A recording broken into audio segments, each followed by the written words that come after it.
Hi guys, happy Sunday and thank you for coming to the channel. This is Isa, your creative designer here, and today is going to be episode 2 on interior design. The last time on episode 1, what I discussed was, you know, the difference between interior design and an interior decorator. I just wanted to elaborate on that just a little bit, not a lot, but um, with the interior designers, as I said before, they do a lot of different things that decorators do not do. Interior design is an art. It's like a science based on, people's behavior and how you're going to make their space functional within that building. Now, with decorating, you're talking about furnishing, like putting up a picture, making sure the picture is balanced with the next one, putting up beautiful things, fashionable things. That's decorating. Now, interior designers may decorate, but decorators do not design. That's just how it is. They don't design. Because as I said before in episode 1, interior designers have to use CAD. Interior designers work with construction crews. Interior designers work with architects. They read blueprints. They do a number of things that interior decorators do not do. They do 2 and 3D design, CAD, a lot of drafting. So it's a big difference there, and that's what we're going to talk about today about that. But today, what I want to discuss was the basic elements of design, just bringing to you what they are, the elements of interior design. Now we're looking at space, line, forms, texture, color, and pattern. Now, with the space is one of the most important because a lot of times people have really large houses, and sometimes, excuse me guys, I'm going to turn my TV down just a little bit so I can actually hear myself. Yeah, a lot of times people have really um, large houses. They have um, 3, 4, 5 bedrooms with former dining room, former living room, kitchen. Then you have a sitting area in the kitchen with a family room, and a lot of times that space is not used.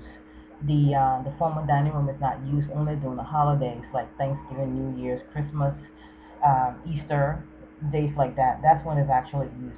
To me, that's wasted space. However, if I have a client that has all that space and they want to fill it up, I will fill it up for them with no problem. We will do some designing and we'll get the spaces right. Then you have lines. So with the lines, in the lines, they actually will, you know, give give way for forms and shapes. When you have you're looking at forms and you're looking at shape.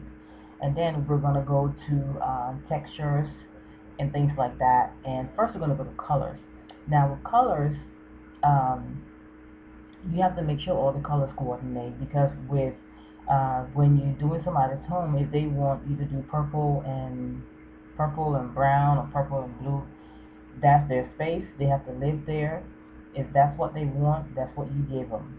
So you have to make sure they coordinate some type of way. I mean, you're working with a client, you are coordinating the colors, and you're the designer. So you have to make sure that you work with that client and give them what they want. Because with the elements of design, you have space, form, line, texture, color, um, and you have pattern. So you have to make sure that everything coordinates well, regardless of what type of color it is.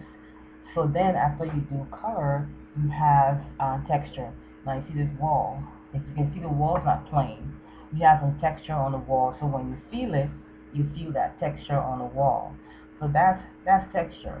So after if you look at it, it's not a texture that comes. It comes with a pattern. This comes with a pattern, but it's not movable. This just sits there. So this is a wall that has texture and has pattern that's not movable. Okay, so basically the elements of design always have something going with them. And also with lines, you establish a sense of harmony and contrast with lines. And then you have unity. They all come together, and then you have to have that balance in that living space. So it can be really, really important, that you get all your elements together when you're designing a home.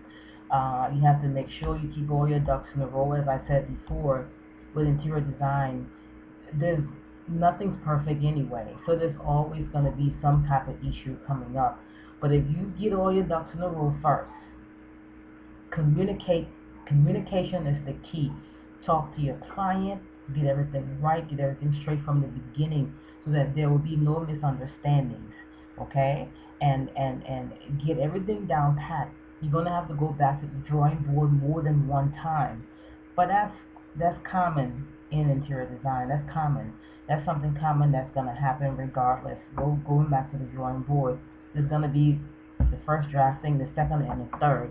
And three is the charm. So the third one should be okay. That's why I can't emphasize enough to actually talk with your client. Make sure you know what they want. Because if you take them a drawing that they don't like, if they reject it, you're going to have to go back to the drawing board. And if we keep going back to the drawing board, the actual project will not start anytime soon. So that's why you have to start from the beginning, get everything right. As I said, nothing's perfect. You're going to have to do it again. But at least, if you communicate with your client, make sure you understand what they want. You have an understanding. The client has an understanding. You're incorporating their ideas, their items, and whatever they want you to incorporate. There's that understanding. You may not have to go to the drawing board, but maybe 2 times. That's it. Okay? So you start with the 2D first, which is the smaller one, and then you go up to the 3D, which will be the final one that they can actually look at and see, okay, you know what? This is how your house is going to look when we're done. And, if they don't like the final design, then, of course, you have to start over. That's how it is with interior design. And as I said, if you like what you do, you have no problems doing that at all. So we have the elements of design. We have space, which is very important. We have line.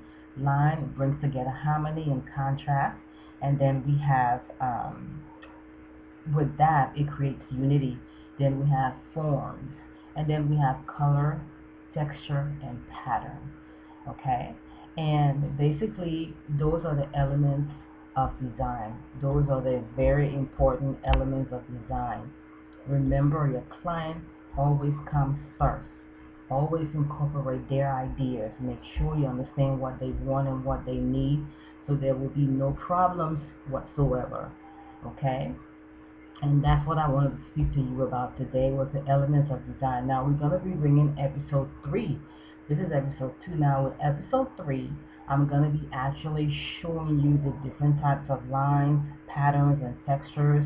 I'm going to bring you a granite so you can see what the granite looks like.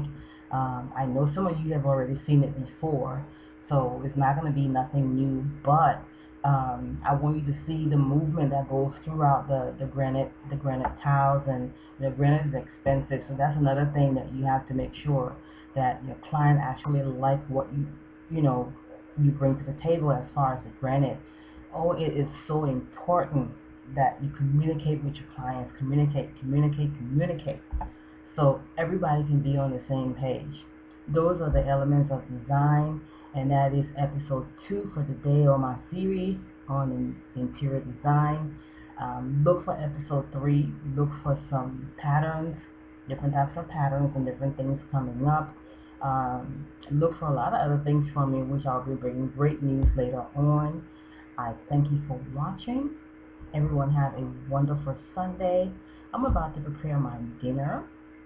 You guys have a great day. God bless. Bye-bye.